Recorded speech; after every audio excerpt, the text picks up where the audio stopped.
जिन लोगों ने सुना वो सारे के सारे रूबी और स्टार रूबी हैं, क्योंकि अभी ये बिजनेस चालू नहीं हुआ है।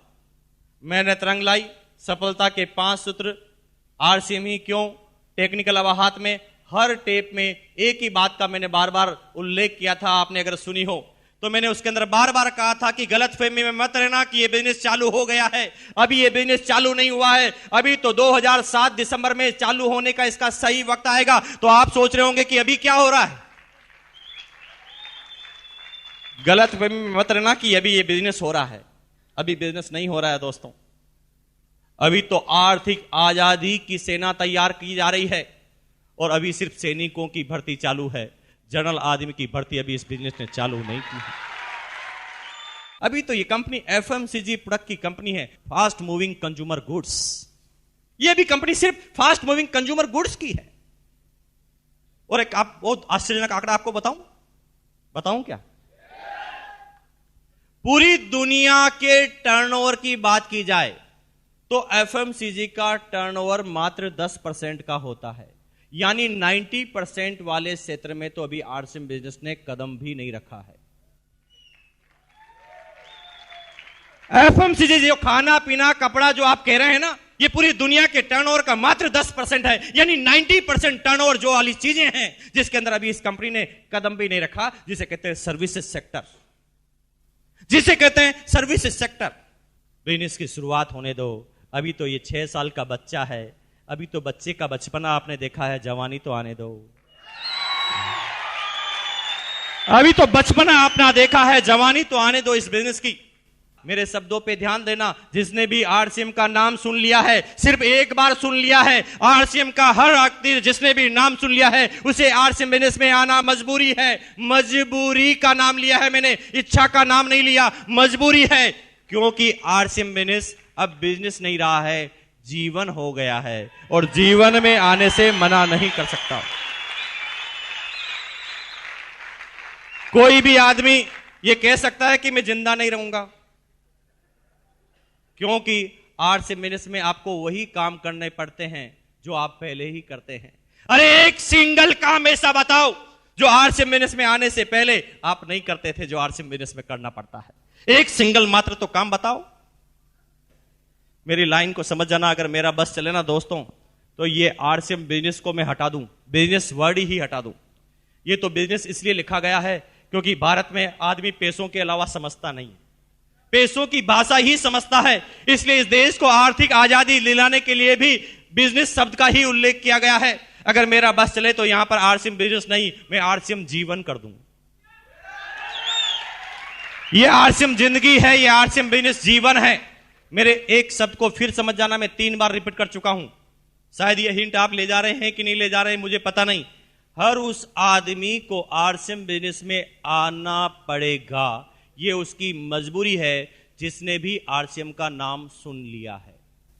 कुछ लोग जो थोड़ा सा भी दिमाग रखते हैं इस बिजनेस के प्लान को देखते ही समझ जाते हैं। कुछ लोग लोगों को चलते हुए देखकर समझ जाते हैं। कुछ लोग पड़ोसी के घर में जब कार आती है तो समझ जाते हैं। कुछ लोग पड़ोसी को जब 3 साल करते हुए देखते हैं तो समझ जाते हैं। कुछ लोग समझ जाते हैं, कुछ लोग समझा दिए जाते हैं। कुछ लोग मर्जी से समझ जाते हैं, कुछ लोग मजबूरी से समझ जाते हैं। हर आदमी को जिसने भी इस बिजनेस का नाम सुन लिया है उसे आना पड़ता है, क्योंकि आरसीएम बिजनेस नहीं, जीवन है। जीवन में आने से कोई मना नहीं कर सकता। लेकिन क्यों होता है समय 1 साल, 2 साल, 3 साल, 4 साल बाद क्यों एक आदमी को यह बात समझ में आती है? Now seminar is start. अब चालू हो रही है सेमिनार की बात।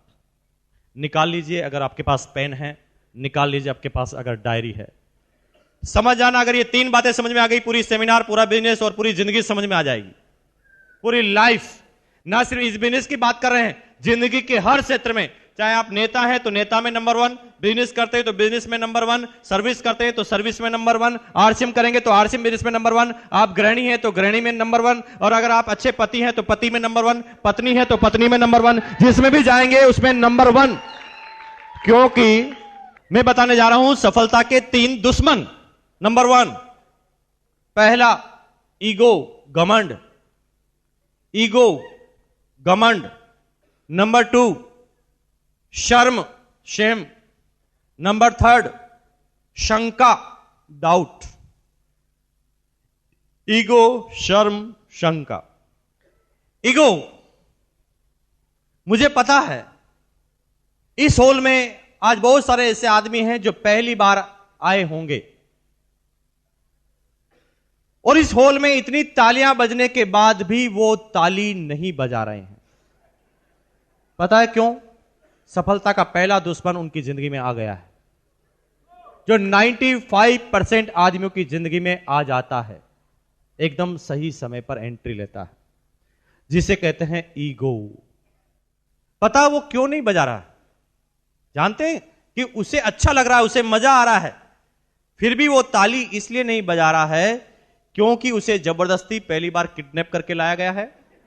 वो आना नहीं चाहता था, वो आने से पहले ही घर पर बार बार बोल रहा था, मुझे मत ले जा, मैं समझूंगा ही नहीं, मुझे समझना ही नहीं, मुझे करना ही नहीं, मुझे मत ले जा भैया, मैं नहीं समझूंगा। अब क्योंकि उसे समझ में भी आ रहा है, फिर भी वो ताली नहीं बजा रहा है, क्योंकि पड़ोसी नहीं देख ले कहीं मैं समझ गया, है ना। अब उसके अंदर ईगो आ गया कि कहीं अब मैं समझ जाऊंगा तो लोग क्या कहेंगे, समझ गया। क्योंकि घर पे तो कह रहा था नहीं समझूंगा, और अभी समझ जाऊंगा तो मेरी इंसल्ट हो जाएगी, और इसे कहते हैं ईगो। ये होते हैं अदृश्य, और जब ईगो आदमी के जीवन में आता है तो आपके सामने से अपॉर्चुनिटी निकलती है, वो डांस करते हुए निकलती है, और आप देखते ही रह जाते हैं, कुछ भी नहीं कर पाते। ईगो एक ऐसी चीज है जिससे नजर तो नहीं आती, लेकिन जीवन में उसका एक बहुत बड़ा असर आ जाता है। बहुत सारे आदमी को जब ये बिजनेस प्लान आप बताने की शुरुआत करते हैं, बहुत सारे आदमी शुरुआत से पहले ही आपको रोक देते हैं। आई नो वेरी वेल, मैं जानता हूं। जो ही आप बैग निकालते हो, कहते नहीं कहना, नहीं आता, ऐसा बहुत सारे आते जाते, सुनेंगे नहीं आपकी बात। एक दिन एक आदमी मुझे भी मिल गया। जब ईगो आता है तो आदमी दूसरे वाले आदमी को नीचा गिराने की कोशिश करता है। जब ईगो आता है तो वो जिंदगी में सारे जो भावनाएं, उसके प्लस पॉइंट, उसके माइनस पॉइंट, सबको डब्बे में डाल देता है और सामने वाले आदमी को गिराने की कोशिश करता है कि कैसे भी ये आदमी मेरे से आज जीतना नहीं चाहिए। एक आदमी को जब मैंने प्लान बताना चालू किया तो उसने 15 मिनट तक तो मेरी बात ही सुनना चालू नहीं किया। उसने बक बक बक बक बक बक, मैं एक शब्द बोलूं वो 10 बोले। मैंने कहा भैया तू खाली हो जा पहले। जब वो खाली हुआ तो मैंने कहा मेरी बात भी 2 मिनट सुन ले, तेरी 10 मिनट सुनी। तो मैंने जब ऐसा कहा तो उसने कहा ठीक है सुनाओ। जब मैंने सुनाना चालू किया और मैंने बार बार उनसे क्वेश्चन पूछे तो उस हर क्वेश्चन का आंसर यस यस यस वो करता गया, और कुछ समय बाद उसे ये बिजनेस प्लान समझ में आ गया। मैं जानता हूं कि उसे ये बिजनेस प्लान समझ में आ गया, लेकिन आ गया ईगो, क्योंकि पहले उसने मना कर दिया। अब क्योंकि पहले उसने मना कर दिया तो अब उसके समझना ईगो सामने आया। अब वो मुझे गिराने के लिए, अब मुझे वो नीचा दिखाने के लिए कुछ भी करने के लिए तैयार था। उसने कहा भैया ठीक है, मान लिया कि आपकी कंपनी अच्छी है, बढ़िया है, इनकम आती है, सब कुछ अच्छा है, लेकिन आपके साबुन पर ISI मार्क क्यों नहीं है? मैंने कहा भैया माफी दे दो, गलती हो गई, लगवा देंगे। और क्या बोलता मैंने कहा भैया माफी दे दो, गलती हो गई, लगवा देंगे, कल कंपनी से बोल देंगे, कल छाप लगा देगी। लेकिन आप मुझे बताओ ना कि आप कौन से ISI मार्क के साबुन से नहाते हो? वो कहता लक्स। मैंने कहा लक्स पे तो नहीं आता। वो कहता हमाम। मैंने कहा हमाम पे भी नहीं आता। वो कहता किसी पे तो आता होगा। मैंने कहा चुप, जब तू नहाता नहीं है तो तुझे क्या फर्क पड़ता है?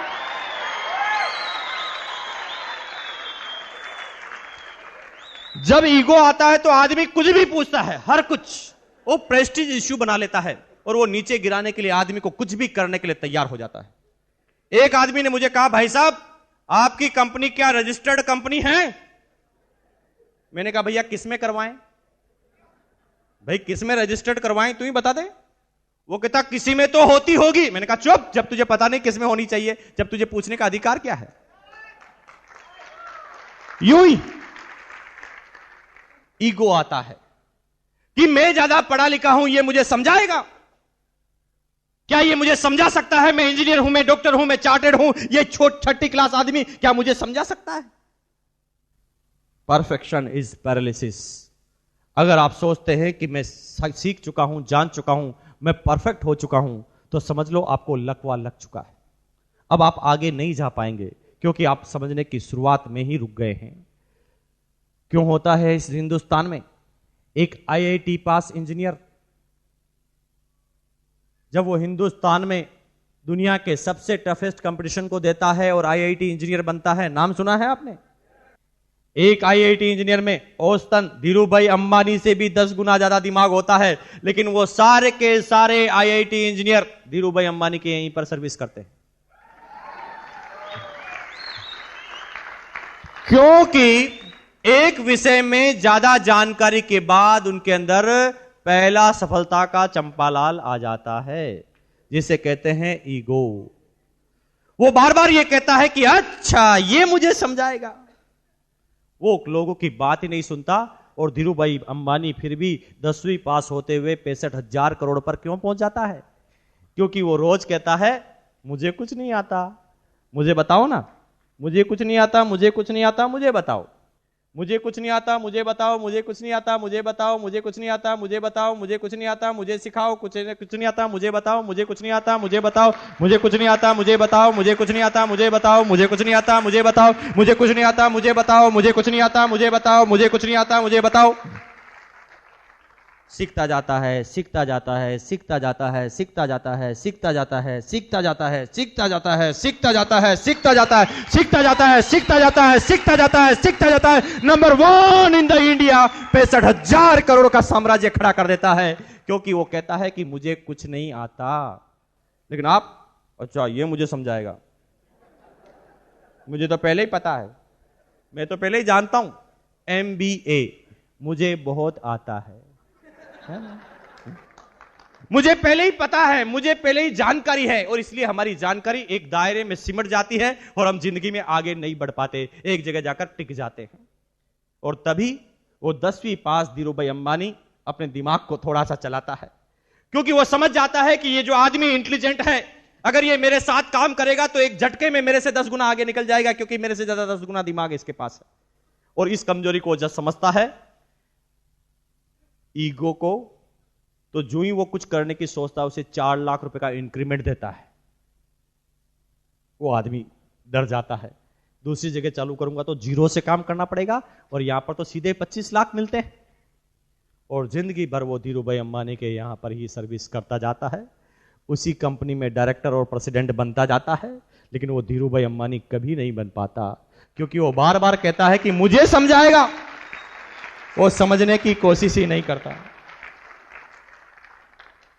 अगर आप समझना चाहें ना दोस्तों, मेरे शब्दों को समझना, अगर आप समझना चाहें तो नाली में पड़ा हुआ शराबी, 4 साल का बच्चा और दुनिया का सबसे बड़ा पागल भी आपको समझा सकता है। और अगर आप समझना नहीं चाहें तो ऑक्सफोर्ड यूनिवर्सिटी का प्रोफेसर भी आकर आपको कुछ नहीं समझा सकता। आज मुझे वो समय याद है, आज के 4 साल पहले की बात है, मेरी उस समय 3 साल की गुड़िया ने मुझे टूथब्रश करना सिखाया। कितनी अजीब गरीब बात है। तो क्या मुझे 32 साल से टूथब्रश करना नहीं आता था? मैं गर्व से बोलता हूं कि मुझे नहीं आता था। एक दिन संडे की बात थी, महीने का अंतिम संडे, मेरी कोई सेमिनार नहीं थी, मैं घर के बाहर निकलकर गार्डन में ब्रश कर रहा था और मेरी गुड़िया पूंछ की तरह मेरे पीछे पीछे पकड़कर घूम रही थी, मुझे पता भी नहीं। अचानक 3-4 मिनट बाद मेरी जब निगाहें गई तो मैंने पूछा क्या है? तूने कहा डैडी छी, इतने बड़े हो गए अभी तक ब्रश करना नहीं आता। शुक्र है भगवान का, अल्लाह का, परवरदिगार का कि मैं उस समय आरसीएम बिजनेस में था, मेरे अंदर ईगो गायब हो चुका था। तो मैंने पूछा कि नहीं, क्या गलती है? अगर मैं आरसीएम नहीं करता तो उस बच्चे के एक चपाता मारता और कहता अच्छा तू समझाएगी मुझे।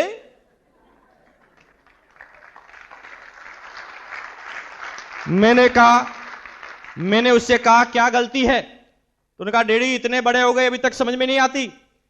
हमारी मैम ने बताया है कि आपके दांतों की, आपकी टीथ की जो लाइन है वो तो स्ट्रेट है और आप ब्रश को यूं घुमा रहे हैं। हमारी मैम ने बताया कि ऐसे बोलो zig zag zig zag zig zag zig zag zig zag. Mukesh Kothari ने एक ही चाटा अपनी गर्दन पर लगाया कि बेवकूफ हो गया, 32 साल से ब्रश करना नहीं आता, 4 साल के बच्चे ने तुझे सिखा दिया। गलत फहमी में मत रहना दोस्तों। सीखना चाहें तो 2 साल का बच्चा, 4 साल का बच्चा नाली में पड़ा हुआ शराबी और दुनिया का सबसे बड़ा पागल भी समझा सकता है। और नहीं समझना चाहे ना दोस्त, और ठान ले कि मैं समझूंगा ही नहीं, तो कोई नहीं समझा सकता, चाहे दुनिया का सबसे बड़ा प्रोफेसर भी आकर आपको कुछ समझाए, नहीं समझ में आएगा। ईगो, अगर जिंदगी में कामयाब होना चाहते हैं तो आज ईगो को यहां पर रख के जाना। मैं ये नहीं कहता कि आज से बिजनेस करना, मैं ये नहीं कहता कि इस बिजनेस का काम करना। अगर आप टीचर हैं तो टीचर में ईगो को त्याग देना, अगर आप बिजनेसमैन हैं तो बिजनेस में ईगो को त्याग देना, आप पति हैं तो पति का ईगो त्याग देना, अगर आप पत्नी हैं तो ईगो को त्याग देना, अगर आप बिजनेसमैन हैं तो ईगो को त्याग देना, आप दुनिया के किसी भी क्षेत्र में है ईगो को त्याग देना। क्योंकि जब ईगो आता है तो दृश्य आता है, आपके सामने डांस करता हुआ निकलता है और आपके सामने अपॉर्चुनिटी चले जाती है साइड में, और फिर आपकी जिंदगी में आता है काश, काश ये जमीन 5 रुपए गज में मिल रही थी, ले लेता तो करोड़पति होता, किसी ने रोका, ले लेते, जिसने ली वो तो करोड़पति हो गया है। नंबर 2, शर्म, अपने काम में शर्म।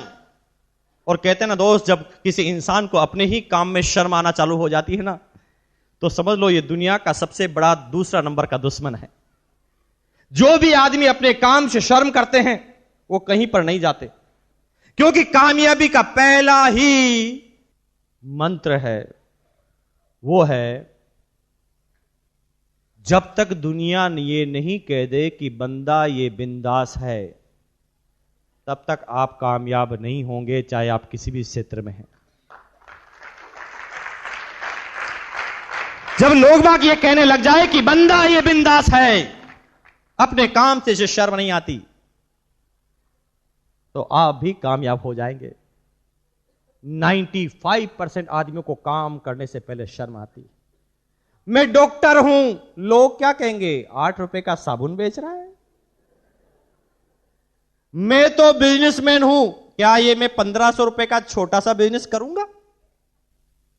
मैं ये हूं, मैं वो हूं, और अपने काम से शर्म आती है।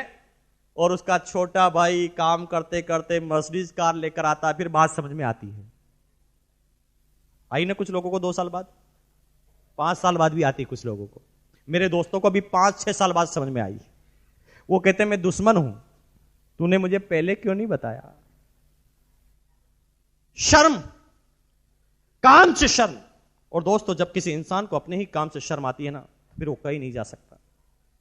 कहते हैं, किसी विद्वान ने भी कहा है, अगर आप चाहते हैं 5 मिनट की खुशी प्राप्त करना तो एक झपकी ले लो।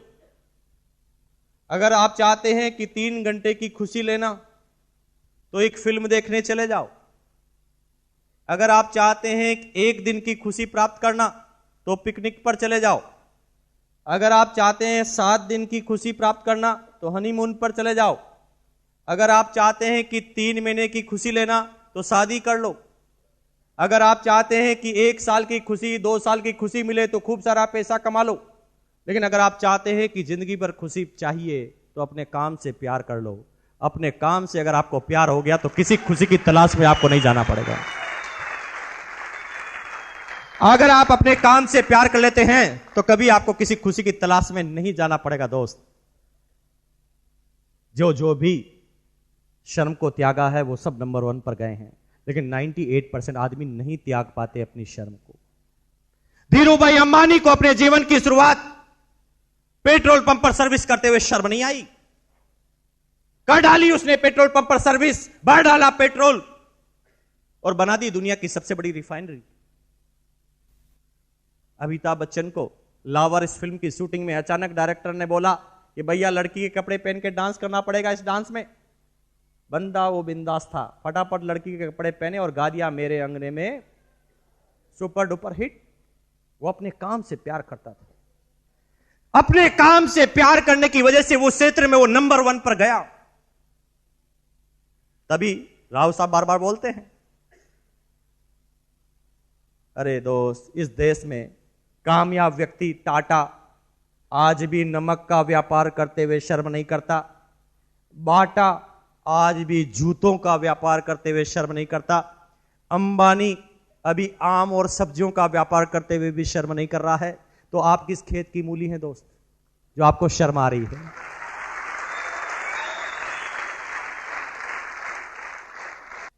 तीसरा है शंका, डाउट। हर काम की शुरुआत में सिर्फ और सिर्फ डाउट कर लेना, शंका कर लेना। अरे दोस्त, क्यों नहीं समझ में आता है ये बिजनेस? 1500 रुपए में 3 जोड़ी कपड़े, जिंदगी भर कपड़े खरीदते आए हैं लाला की दुकान से। कभी लाला के ऊपर शंका की है आपने? नहीं की है लाला के ऊपर शंका। जिंदगी भर लाला के कपड़े पेंट पर कर लाला के बच्चों को विदेश में भिजवा दिया। लाला के घर पर मर्सिडीज कार आ गई, लाला ने बड़ा बंगला ले लिया, लाला की पत्नी पूरा ज्वेलरी बॉक्स का सारा ज्वेलरी पहन लेती है। क्यों हुआ इन सालों में? क्योंकि कभी हमने लाला पे शंका नहीं की। लेकिन इस बिजनेस में 1500 रुपए कपड़े मिलने के बाद करोड़पति बनने का लाइसेंस मिलता है, और उसके ऊपर 2 लाख का एक्सीडेंटल इंश्योरेंस मिलता है, और सारे प्रोडक्ट की डीलरशिप मिलती है। फिर भी ये बात समझ में नहीं आती, क्योंकि बात ईजी होती है तो शंका हो जाती है।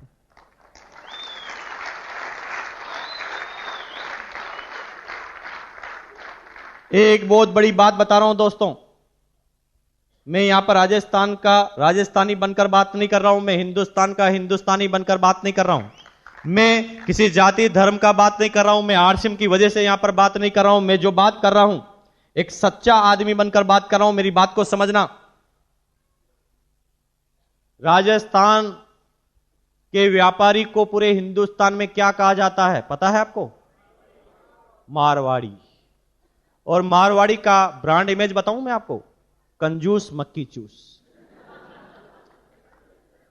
आज भी हर फिल्म में उसी मारवाड़ी को बताया जाता है जिसने टोपी पहनी है, वो राजस्थानी भाषा में बात करता है, उसके रोल को केस में बताया जाता है कंजूस मक्की चूस।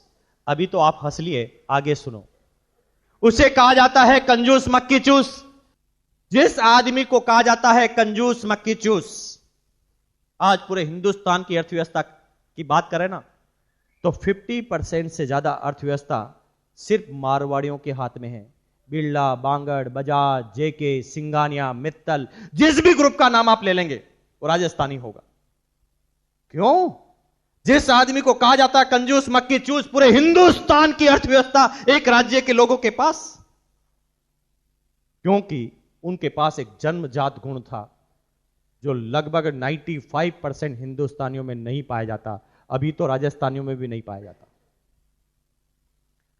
वो बिजनेसमैन उस समय जब भी किसी आदमी के साथ व्यापार करते थे, जब भी किसी आदमी के साथ बिजनेस करते थे, तो बिजनेस करने से पहले अपने ही दिमाग से एक क्वेश्चन पूछते थे, बता दिमाग, मैं जो इस आदमी के साथ बिजनेस करने जा रहा हूं, इससे मेरा क्या फायदा होगा? वो सिर्फ एक लाइन पूछते थे कि मेरा फायदा क्या होगा। लेकिन दुनिया ये पूछती है कि मेरा फायदा छोड़ो, इसका क्या फायदा होगा? इसलिए बात समझ में नहीं आती। 1500 रुपए में 3 जोड़ी कपड़े, 300 प्रोडक्ट की डीलरशिप, LIC, आप इंश्योरेंस, सारी चीजें मिलने के बाद, 7 रुपए किलो का नमक मिलने के बाद, 8 रुपए का साबुन मिलने के बाद भी लोग इसे क्यों नहीं समझ पाते? क्योंकि इतनी इजी है ना, इसलिए शंका हो जाती है। 1500 रुपए में इतनी सारी चीजें दे रहा है, जरूर कोई ना कोई बात होगी, इसलिए बात समझ में नहीं आती। और इसीलिए वो हर चीज में नेगेटिव चीज ढूंढना चालू करता है। हिंदुस्तान में हर पॉजिटिव काम पर शंका होती ही है, फाइनल है, क्योंकि इसकी शुरुआत कहीं ना कहीं हमारे कल्चर से हुई है। मैं ये नहीं कहता कि हमारे पूर्वज गलत थे, हो सकता है उनकी जानकारी थोड़ी सी गलत हो। तभी तो हिंदुस्तान में जब एक बच्चा पैदा होता है ना, पैदा होते ही उसे सिखाया जाता है, बेटा बोलो नाना नानी, नाना नाना, नानी नानी नानी नानी, नाना नाना नाना नाना नाना नाना, नानी नानी नानी नानी नानी। और नाना इतना करवाया जाता है उससे कि बड़ा होकर वो हर चीज में पहले बोल देता है ना। आपके घर पर कोई मेहमान आता है, आप पूछते हैं चाय पियोगे? ना, अभी पी के आया हूं। अच्छा, कोई ऐसा मेहमान आया आपके घर पे, जो ही आपने कहा पियोगे चाय? हाँ हाँ लाओ अभी पीता हूं। कोई आया क्या ऐसा? क्योंकि उसे बचपन से ही सिखाया गया है, बेटा सबसे पहले क्या बोलो? कोई की काम की शुरुआत के बीच में पहले क्या बोलो? ना। चाय पियोगे? ना। पी लो ना, ठीक है। खाना खाओगे? ना, अभी खा के आया हूं, शकल से लग रहा 3 दिन से भूखा है। फिर भी यही बोलेगा, अभी खा के आया हूं। फिर ज्यादा बोलो, खा लो ना, ठीक है। खाना चालू करेगा और खाएगा तो आपसे 3 गुना खा जाएगा, लेकिन पहले क्या बोलेगा? क्योंकि उसे कहा गया बेटा हर काम के बीच में बोलो ना।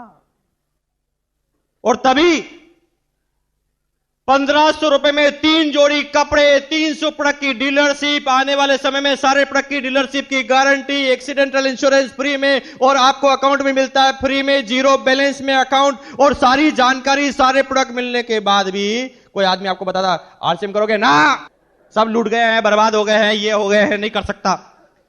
ज्यादा बोलोगे तो कर लेगा, क्योंकि हर ना अंतिम ना नहीं होती। अरे छोटे से बच्चे से पूछ लो, इतना छोटा सा बच्चा भी समझ जाता, हम इतने बड़े हैं फिर भी नहीं समझते। बेटा बताओ, एक है हां, एक है ना, क्या है? हाँ और ना। और ना। और ना अगर मर गया तो क्या बचेगा? हाँ। यही तो बताने आया हूं भैया। थैंक यू, बैठो। देखिए इतना छोटा सा बच्चे ने बता दिया कि ना के बाद क्या बचा, लेकिन आप एक बार सुनते हैं परेशान होता, कोई बनता ही नहीं। अरे बेचारा बचपन से उसे सिखाया गया, पहली बार में क्या बोलो?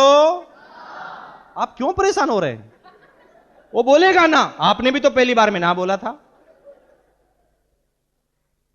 आप इंतजार करें उसके हां का, आप बात करें उससे आगे, क्योंकि बात इतनी पॉजिटिव है ना भैया, इसलिए तो शंका होती है कि 1500 रुपए में जीवन, 1500 रुपए में जीवन बना देता है, विश्वास नहीं होता, इसलिए शंका होती है।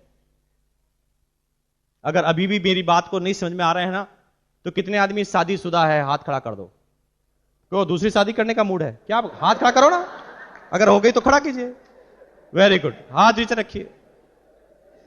आप सब लोग शादीशुदा है, और जो लोग आज अपनी पत्नी को यहां पर नहीं लेकर आए हैं, जो आदमी अपनी पत्नी को आज यहां पर नहीं लेकर आए हैं, यहां से घर पे जाना, घर पे जाते ही अपनी पत्नी को सामने बिठाना और मुस्कुराकर बोलना आई लव यू।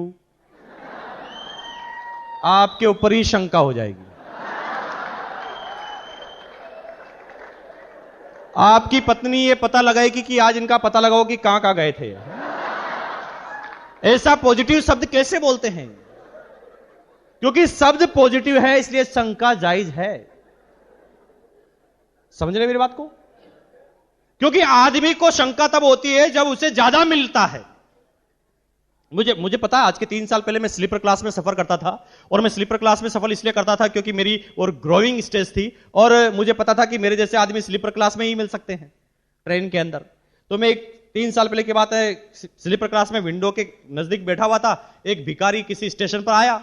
देखिए हिंदुस्तान का भिखारी ऊपर नहीं चढ़ता, नीचे की तरफ गिरता जाता है। मुझे क्या बोलता है पता है? आते ही, सर प्लीज, सर प्लीज 1 रुपया देंगे? मैं उसकी तरफ देख के मुस्कुराया। उसने कहा 8 आने तो दे दे। अब वो औकात में भी गिरता जा रहा है, पैसे में भी गिरता जा रहा है। जब मैं उसकी तरफ देख के और मुस्कुराया तो उसने कहा 54 की भी औकात नहीं क्या तेरी? मैंने कहा यार अजीब मामला है, गिरता ही जा रहा है, गिरता ही जा रहा, कोई हद ही नहीं। मैंने अचानक जेब में हाथ डाला, 500 का नोट निकाला, मैंने कहा ले, वो भाग गया। उसने कहा इसका क्या फायदा है? अरे तेरे को 500 से मतलब है कि मेरे फायदे से मतलब है? और 90% आदमियों को यह बात इसलिए नहीं समझ में आती कि इसका क्या फायदा है, और इसलिए बिजनेस समझ में नहीं आता। और यह सफलता के जब 3 दुश्मन किसी की जिंदगी में आते हैं,